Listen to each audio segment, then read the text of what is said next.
درود دوستان، امروز اومدم به یکی از سوالایی که اخیراً ازم پرسیده میشه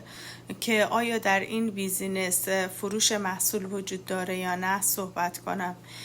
در این مدل بیزینس آنلاین فرانچایز بر روی توسعه و آموزش افراد بیشتر تمرکز داره تا اینکه بخواد فروش مستقیم محصول رو داشته باشه. در این بیزینس فرانچایز آنلاین شما بعد از ورود به دوره آزمایشی و خرید حداقل یک محصول یک بیزینس آیدی بین المللی دریافت می‌کنید.